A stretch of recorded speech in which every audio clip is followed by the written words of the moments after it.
Conozco desde hace mucho tiempo a Anastasio Gallegos. Por eso nunca me ha gustado hablar después de él.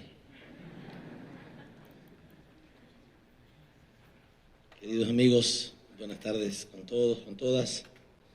Queridos amigos que me acompañan en la mesa directiva. Es un gusto estar con ustedes, compartir con ustedes estas reflexiones que estamos haciendo acá sobre este importante documento. El ascenso del sur, la mirada de un planeta entre norte y sur, entre ricos y pobres. Recuerdo también cuando visité la Cancillería brasileña hace algunos años y me sorprendió ver un mapa al revés. Y cuando iba a decir al revés, me pregunté por qué digo al revés y no digo correcto. El mapa ponía los países del sur en la parte de arriba y a los países del norte en la parte de abajo. Y esta es una mirada justamente distinta, no al revés, una mirada distinta del mundo, como Anastasio decía, ¿por qué arriba y abajo? Si finalmente el globo es redondo, no está estructurado de otra manera. Pero así nos hemos acostumbrado a ver la realidad, a entender la realidad. Y también hay un mensaje subliminal, el ascenso del sur. Es decir, vamos allá, vamos hacia nuestro destino, vamos a seguir el ejemplo. Allá están arriba donde los que han estado deben estar viviendo como debe ser. Y nosotros que estábamos allá abajo vamos a salir del subterráneo y vamos a ir a la luz más o menos. Hay muchas interpretaciones sobre la titulación de este texto. Por supuesto que ni se imaginaban seguramente cuando lo hicieron inicialmente todas las derivaciones que podía surgir. Pero lo importante es que el PNUD nos llama a reflexionar. Yo en esto creo que hay que destacar la importancia que tiene el trabajo que el Programa de Naciones Unidas para el Desarrollo a nivel mundial hace. Cuando en 1990 salió por primera vez la competencia del Banco Mundial, digamos, conceptualmente. El Banco Mundial nos enseñó a entender desde muchos años atrás que podíamos establecer una clasificación de países, un ranking, como se dice en inglés, de los países en función del Producto Interno Bruto, del Producto Nacional Bruto per cápita, o del ingreso nacional bruto, como fuera que se lo midiera. Pero es eso per cápita. Esto es, no importaba nada cómo se distribuyera, cómo viviera la gente, la democracia que existiera, nada, simplemente aquí tú eres el número 1 y tú eres el número 180, dependiendo de cuál es el nivel del producto per cápita que tuviera la población, que tuviera el país. Y en buena hora que podemos estar discutiendo esto. Esto nace justamente desde esta nueva valoración o clasificación de los países en función ya no solo del producto, sino también de otros elementos, de otras valoraciones que tienen que ver con una esperanza de vida, con la calidad de vida, con la salud, con la educación, y también incluso algunos elementos adicionales que no se pueden medir para todos los países, pero que se miden para algunos, como la desigualdad, la equidad de género, etc. De tal manera que yo quiero destacar eso, el hecho de que las Naciones Unidas, y particularmente el Programa de Naciones Unidas para el Desarrollo, nos ha convocado, invitado, nos ha llevado a la discusión sobre el concepto de desarrollo, pero adicionalmente nos ha ayudado construyendo indicadores que creo que son largamente insuficientes, todavía tremendamente insuficientes, pero ahí están.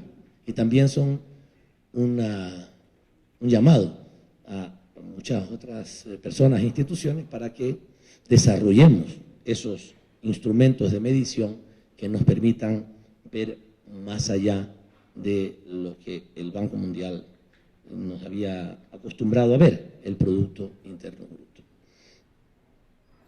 Resulta grato para mí estar aquí con ustedes y también conversar sobre algunos elementos. He de desarrollar en esta presentación algunas reflexiones sobre lo que hacemos en el Ecuador, lo que sucede en el Ecuador y también algunas reflexiones del panorama internacional en lo que tiene que ver con el desarrollo y particularmente con las perspectivas futuras del desarrollo y con los riesgos, con las dificultades que vemos en adelante.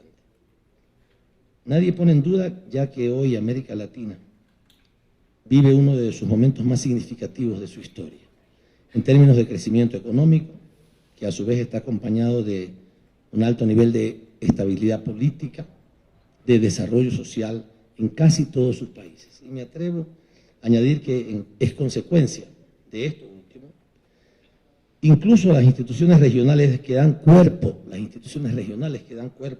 a los procesos de integración, hoy han sido sustancialmente sacudidas por las demandas de unas relaciones internacionales diferentes, en plena transición y más compenetradas con los pueblos y sus necesidades. Pero no solo han cambiado, no solo han sido sacudidas, hemos creado nuevas organizaciones que reflejan una nueva dinámica de la región. Una región que halló un nuevo modo de asumir su incorporación a los procesos de globalización. No es extraño entonces que justamente en esta década del ascenso del sur, para tomar las palabras del PNUD, también se han producido nuevos esquemas de integración en el mundo, en el sur del mundo en general y particularmente en América Latina, en que nacen, periodo justamente en el que nacen ALBA, UNASUR y CELAC. Eso fue lo primero que entendimos respecto a la globalización. No hay una sola globalización que viene y aupa los intereses del centro o del norte, no. Hay diversos procesos de globalización, todos ellos complejos, que afectan decididamente a las economías de la mal llamada periferia y sobre todo del sur. Y algo fundamental que complementa lo anterior, no asumimos el discurso del desarrollo desde el economicismo neoliberal. Para nosotros el desarrollo tiene que ver con las condiciones sociales de los seres humanos.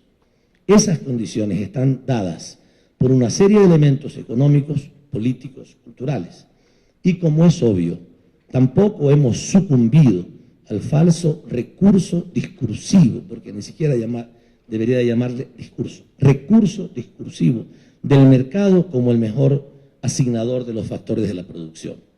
Para nosotros lo central, y los países del sur así lo hemos entendido, es el ser humano, sus necesidades materiales, sus anhelos, sus aspiraciones vitales. Los mecanismos de mercado no son solo un medio para atender esas demandas, como también lo es la política y la acción consciente y coordinada de la sociedad y del Estado. Ahora bien, no me resisto a hacer una defensa desde esta tribuna del potencial transformador que tiene el rol del Estado sobre las condiciones de vida de la población. Diego lo decía en un principio cuando hacía referencia a algunos de los anteriores documentos sobre el desarrollo humano elaborados por el PNUD. Uno de ellos era justamente referido al nuevo papel del Estado, o al papel del Estado. Y básicamente por varios motivos. Uno de ellos, porque el informe del 2013, del IDH del 2013, es especialmente enfático en destacar, o al menos en sugerir, esta cuestión. Y en segundo lugar, porque sin duda forma parte del acervo de convicciones profundas que inspiran el gobierno de la Revolución Ciudadana en nuestro país. Por mucho que ciertas manuales de ciencia política hayan querido demostrar lo contrario, lo cierto es que no existe nada parecido a un orden espontáneo, entre comillas, de lo social, como tampoco existe una mano invisible, entre comillas, como metafóricamente acuñó el famoso economista escocés Adam Smith. No, amigas y amigos, el capitalismo sin más genera inequidad, desorden, crisis y en última instancia miseria. También riqueza, también opulencia, pero muchísima miseria. Porque la miseria es parte de la ley de hierro de los salarios, porque alimenta ese ejército de reserva necesario para mantener a la masa laboral dócil, como lo advertía el genial filósofo y economista Carlos Marx, porque permite justamente entender, cualquier persona que quiera entender el significado del empleo y de la movilidad de los salarios, lo único que tiene que hacer es entender la política inmigratoria de los países del norte. Con eso puede tomar una maestría fenomenal de salarios y empleo. Puede leer también el libro de Keynes, pero puede hacer eso y con eso es más que suficiente. Entenderá los muros y todo aquello de lo que también aquí nuestros amigos y particularmente Anastasio ha hablado. Solo en acción colectiva de una sociedad organizada, es decir, solo desde el Estado y de la participación ciudadana, pueden corregirse estas inequidades. Porque en última instancia el Estado es capaz de poner freno a la depredación de un capitalismo que dejado a su libre desarrollo, es capaz de devorarse a sí mismo. Y creo que no hay ninguna duda que esto habría pasado en la crisis de los 30 del año anterior, del siglo pasado, perdón, si no hubiera sido por una acción decidida, fenomenal, fulminante, impresionante, masiva, internacional del Estado. Dejado a su libre arbitrio, el mercado lo que lograría es que la sociedad se devore a sí misma. En los últimos 6 años en el Ecuador hemos tenido una prueba fehaciente de esta nueva visión del rol del Estado. Así, mientras el periodo neoliberal trajo consigo una década perdida para el país en términos de desarrollo y bienestar, la acción decidida de un gobierno progresista, humanista, ha logrado revertir esta tendencia y ha colocado a nuestra patria en la senda de un desarrollo inclusivo y respetuoso del medio ambiente. Las cifras del PNUD hablan por sí solas. En este contexto, la medición del índice de desarrollo humano es importante para nosotros los ecuatorianos. Y este informe tiene resultados verdaderamente halagadores para el trabajo que como gobierno revolucionario hemos desarrollado en estos últimos años. No quisiera, sin embargo, hacer referencia a los mismos porque el representante permanente del PNUD ya lo ha hecho y quisiera evitar repetir esas palabras, de tal manera que pasaré esas páginas y solamente tal vez la parte fundamental o la parte sintética, de destacar que el Ecuador es el país de América Latina y el Caribe que muestra los mayores avances en cuanto a su clasificación, según el IDH en el periodo 2007-2012. Subió 10 puestos, seguido por Venezuela, Chile, Argentina, Uruguay. Igualmente, nuestro país se ubica entre los primeros de América Latina y el Caribe en términos de crecimiento del valor del IDH durante ese periodo, ocupando el 3er lugar después de Honduras y Venezuela. Y también elementos que tienen que ver con la distribución o con la disminución de la inequidad, que son elementos fundamentales, trascendentales, para entender el desarrollo humano de nuestros países. Es también notable que nuestro país pueda liderar resultados positivos en la medición del IDH.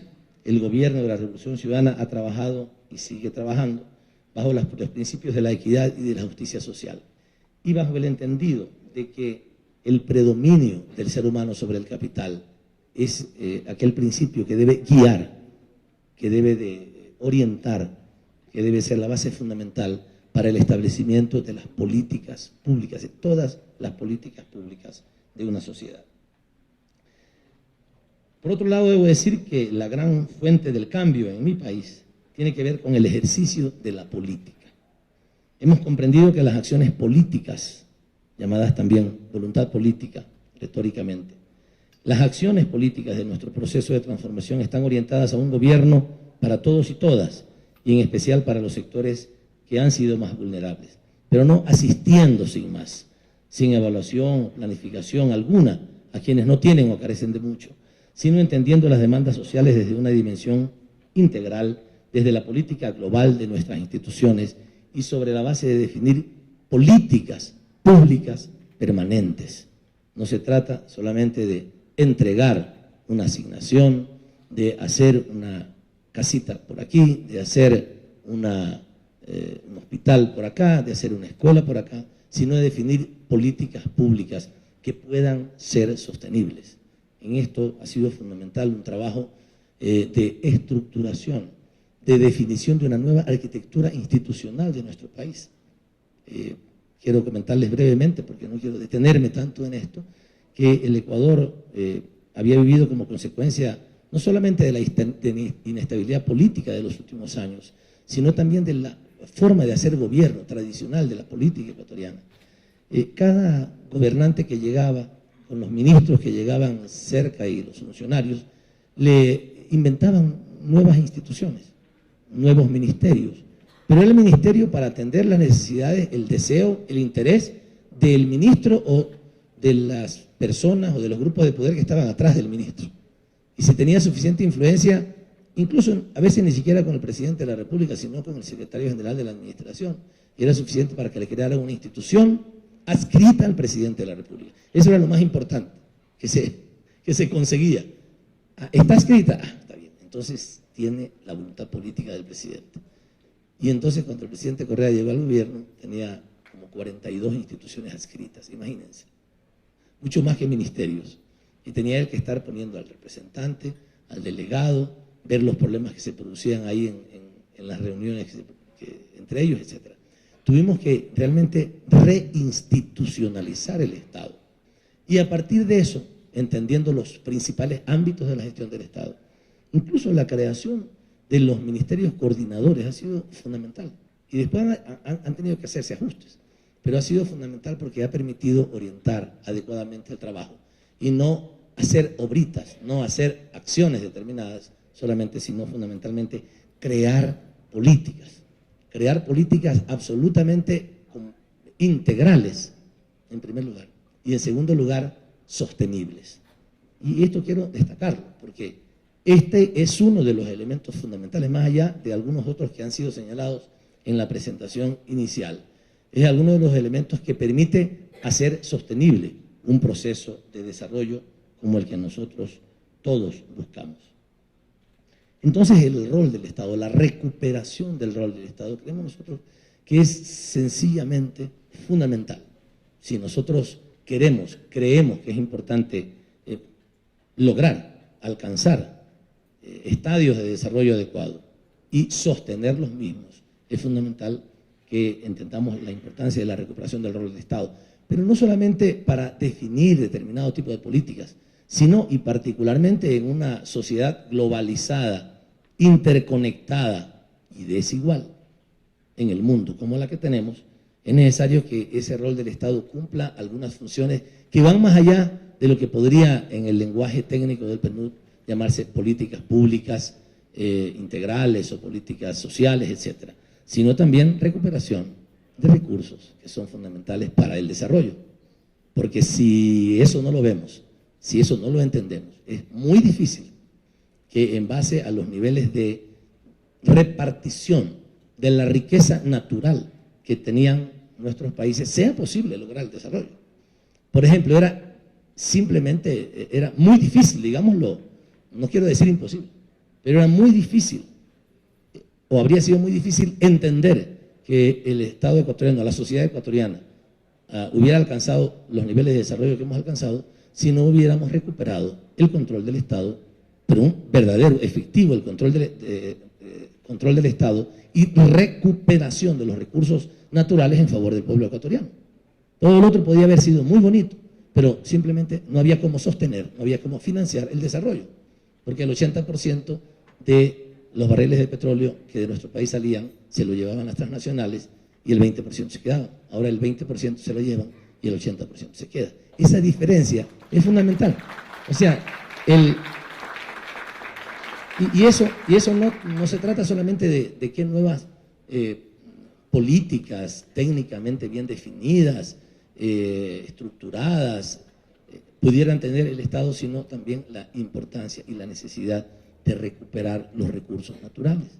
No por gusto, no es casual que en medio de este proceso de recuperación de parte de muchas sociedades del rol del Estado y de la utilización de sus recursos naturales, al mismo tiempo se estén sucediendo fenómenos supuestamente inentendibles, como por ejemplo el rompimiento de acuerdos y de relaciones maravillosas que existían entre países del norte, particularmente estamos hablando de Europa, Estados Unidos y Canadá, con el África subsahariana, con el Medio Oriente, para recuperar para ellos lo que en algún momento, para recuperar para el norte, aquellos recursos naturales que ya habían, que ya habían sido recuperados por esos países. La invasión a Irak, ¿qué sentido tiene? ¿Cuál fue la explicación? Yo creo que esto hay que seguirlo diciendo, lo diré hasta que me muera, que no me debe morir de muerte natural, pero lo diré hasta que me muera. ¿Qué sentido tiene?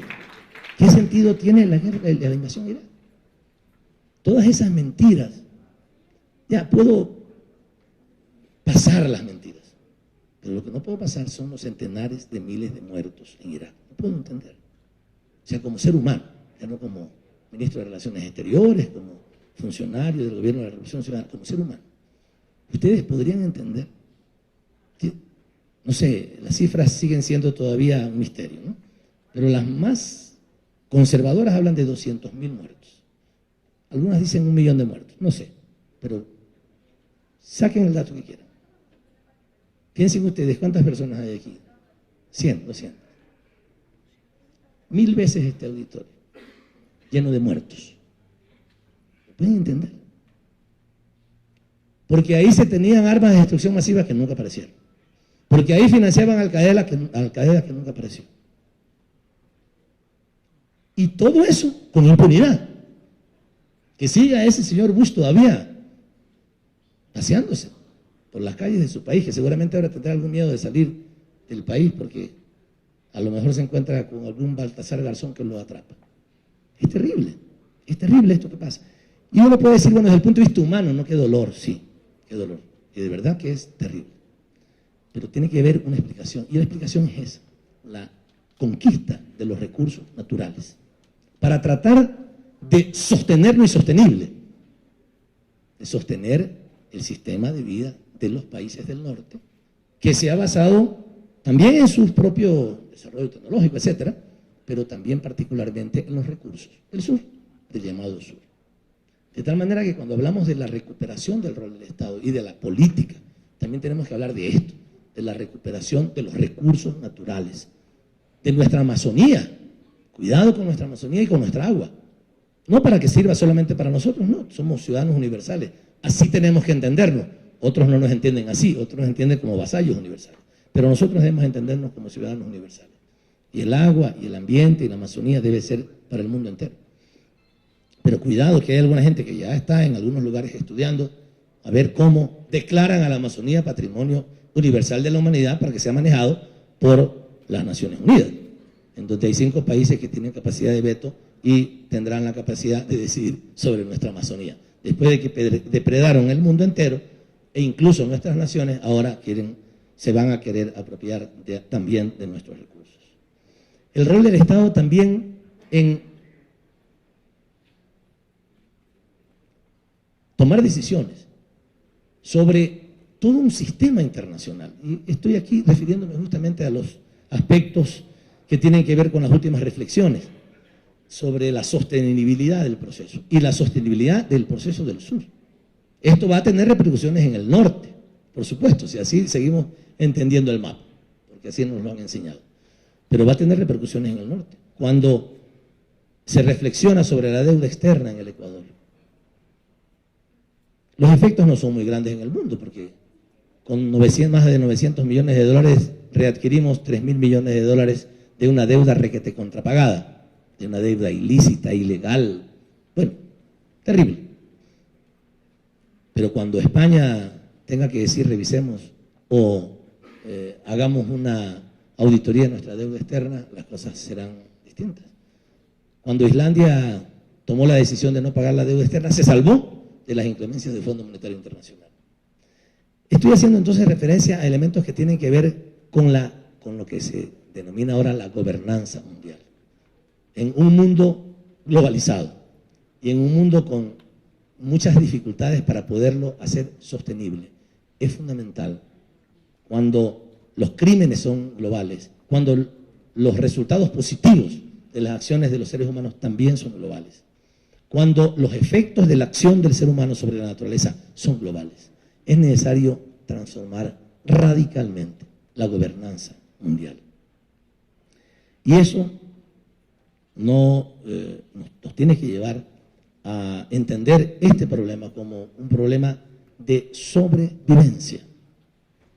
Algunos de los colegas que expusieron han hecho referencia a esto. No será posible y cada vez está más cerca el momento en que tendremos que comenzar a movilizarnos rápidamente desde las llanuras hacia las montañas y tendrán que simplemente ser desalojados los ciudadanos de los estados islas.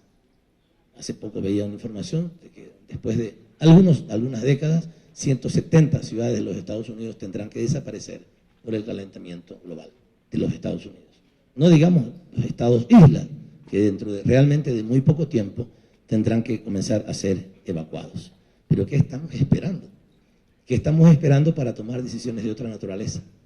Y aquí chocamos con un problema que tiene que ver con la propia institucionalidad de la institución por excelencia internacional que es la Organización de Naciones Unidas. Organización que tiene todavía y mantiene todavía una estructura absolutamente antidemocrática. Cuando hablo de democrática y cuando ellos hablan de democracia, digo, a ver, ¿qué significa democracia para ustedes? Que tiene un Consejo de Seguridad que toma decisiones sobre la vida y la muerte de los ciudadanos del mundo, especialmente en los últimos tiempos, que decide invadir, no invadir, desalojar, boicotear, agredir, y que son 5 países que además pueden tomar la decisión.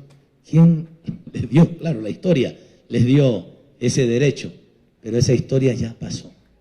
Y es necesario que esa historia también, esa nueva historia que vivimos, establezca nuevas definiciones sobre lo que pasa. ¿Cómo podemos entender que el Reino Unido, con las dispensas, si aquí hay algún representante del Reino Unido, siga teniendo derecho al veto? Y cuando yo he dicho, me dicen, bueno, ¿y por qué Estados Unidos, Rusia? Tampoco, por supuesto, ni China, tampoco. Porque Francia tiene derecho a veto. ¿Qué es lo que nos permite ahora, en el año 2013, ya pasó bastante tiempo desde que terminó la Segunda Guerra Mundial, que esos países sigan teniendo derecho a veto? Que derecho a veto ni siquiera para resolver cosas, sino para poner algún tema en el orden del día. Cualquier cosa que pudiera significar para ellos algo inconveniente es desalojado siquiera de la discusión. ¿Qué sentido tiene no tener una declaración universal de los derechos de la naturaleza?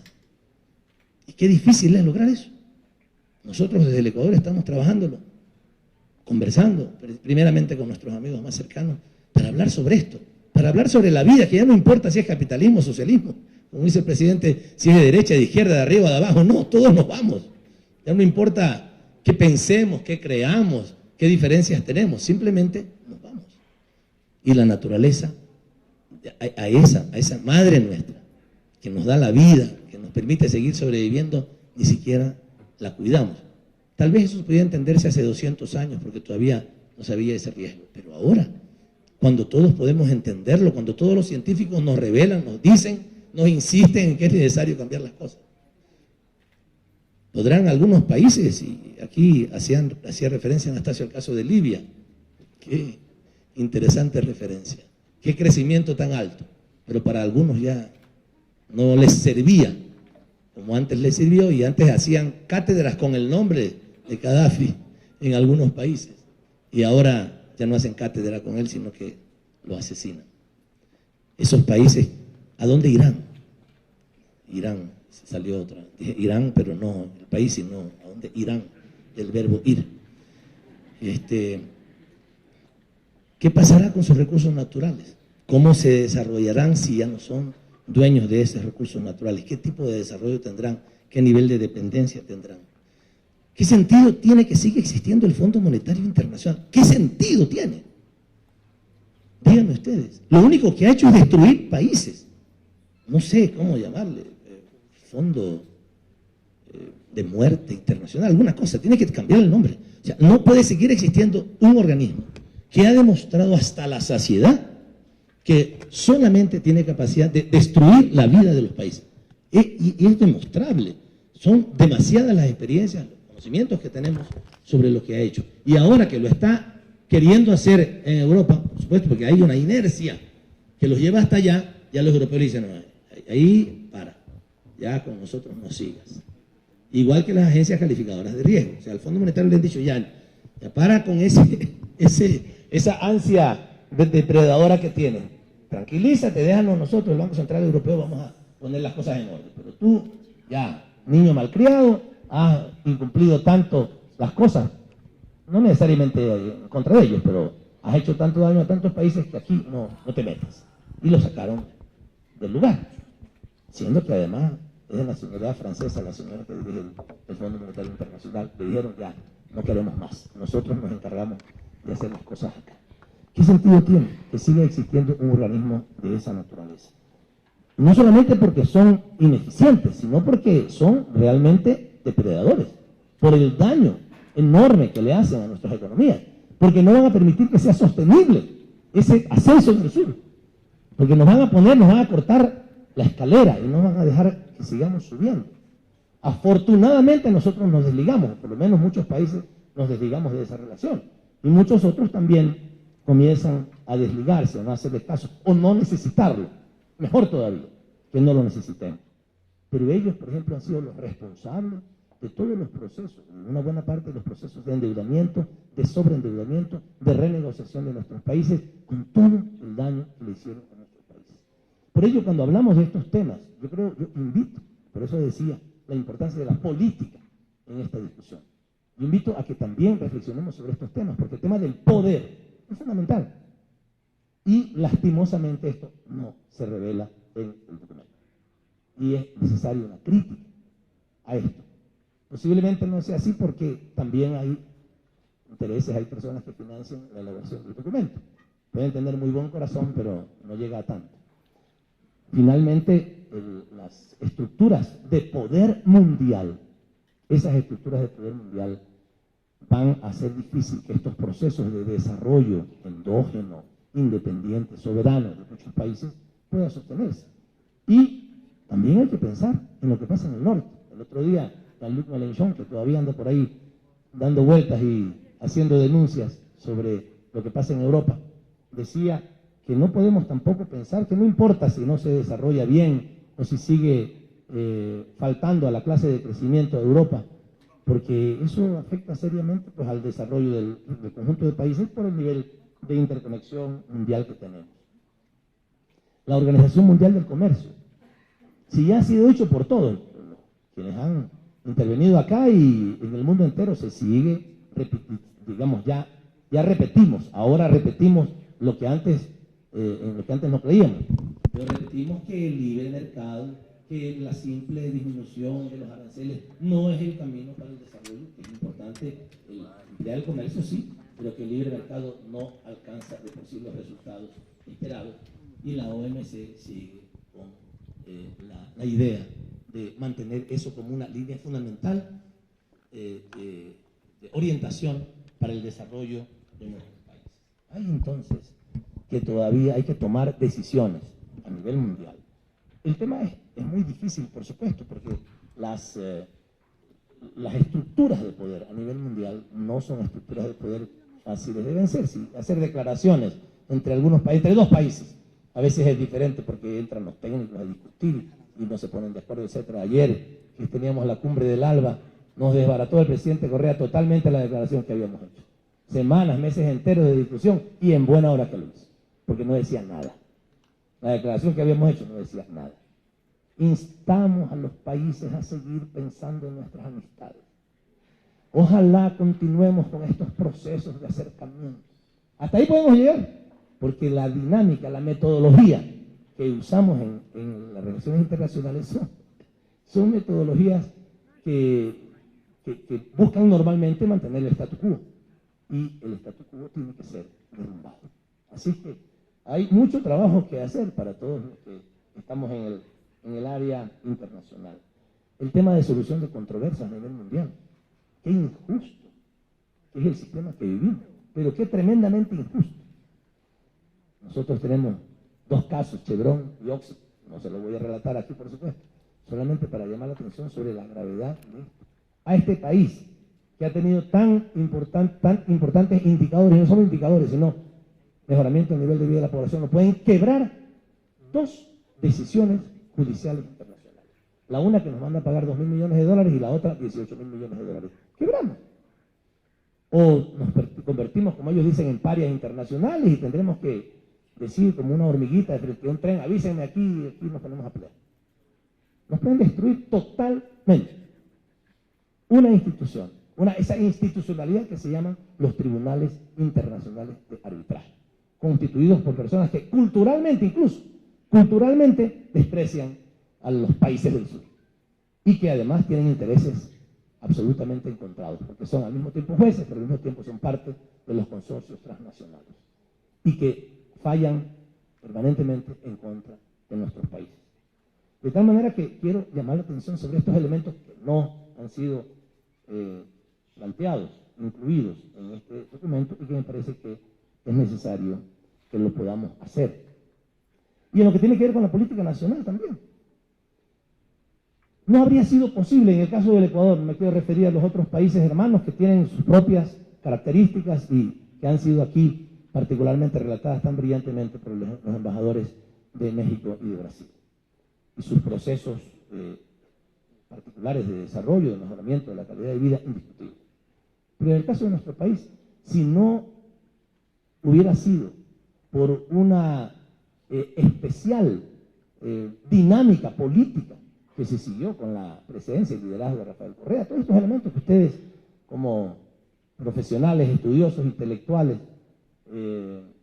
conocedores de la ciencia política, lo conocerán, si no hubiera sido por esta particular característica del proceso político ecuatoriano, hace rato que seguiríamos estando o bajando los escalones del índice de desarrollo humano. ¿Cómo evitar que los grupos de poder que mantienen, digamos, detenido el desarrollo de muchos países sea desbaratado, sea eliminado? ¿Cómo conseguir que los medios de comunicación que están agarrados del poder en muchos de nuestros países no destruyan estabilidad que se construye en muchos de nuestros países? De tal manera que el tema de la política, del liderazgo político, el liderazgo político se hace referencia en el texto, pero estos elementos que tienen que ver más con la superestructura de la sociedad e incluso con la superestructura ideológica de la sociedad, es fundamental verlo. Cómo muchos de nuestros países han logrado estabilidad fundamental para el desarrollo. No hay país que se haya desarrollado sin estabilidad política y sin el rol del Estado, como lo habíamos dicho reiteradas veces. Y esto también, estos elementos que hemos conversado acá, el desarrollo de nuestros países, ha sucedido en otros países que pertenecen a la corriente de la nueva izquierda latinoamericana y también en muchos que no pertenecen a esa corriente. Gobiernos que se alejaron del credo neoliberal, que empujaron la recuperación de sus estados y con ello su función política real. Gobiernos porque proyectaron y entendieron el desarrollo humano sin depender del mercado. En definitiva, gobiernos que asumieron la planificación de sus políticas públicas diferentes. Queridas amigas y amigos, somos parte de ese sur emergente y digno, que decidió entender la globalización de otra manera. Primero readecuando la institucionalidad de la región y luego fundando y abriendo otros espacios para tener por fin voz propia y sonora. También buscando otros aliados políticos y comerciales. Había que empujar otro equilibrio de fuerzas en la geopolítica mundial. Yo siempre repito, hace algunos años el Ecuador le vendía a un solo mercado de un país en el mundo el 60% de su exportación. Ahora es el 22%, dependiendo de cómo lo miramos, el 12% o el 22% de nuestras exportaciones. Qué importante es para poder, que es eso, para poder tener capacidad soberana e independiente de manejar nuestras políticas públicas. Había que empujar, decía, otro equilibrio de fuerzas en la geopolítica mundial. Había que construir espacios de discusión y decisión que expresaran además una tendencia política clara y contrahegemónica. Lo que tenemos hoy en varios países hermanos, y desde luego lo que tenemos hoy en Ecuador, es fruto de una lucha política en todos los frentes, tanto en los internos como en los externos. Y eso que tenemos se llama desarrollo humano. El ser humano por encima del capital. El capital al servicio del ser humano. Además, no entendemos el desarrollo sin solidaridad, sin cooperación, sin complementariedad, sin integración. Hemos avanzado en lo interno porque en lo externo ocurren cosas importantes y determinantes. Los flujos de la política aplicada al cambio social son evidentes. Como bien saben, la realización de grandes inversiones en educación, salud, protección social y laboral también son parte fundamental de nuestra apuesta por un nuevo país. Para terminar, queridas amigas y amigos, es menester recordar la premisa básica de nuestro proyecto político revolucionario, el buen vivir. Al fin y al cabo, otra manera de hablar de desarrollo humano. Quizá un concepto aún más integral, algunos lo llaman el paradigma alternativo al desarrollo.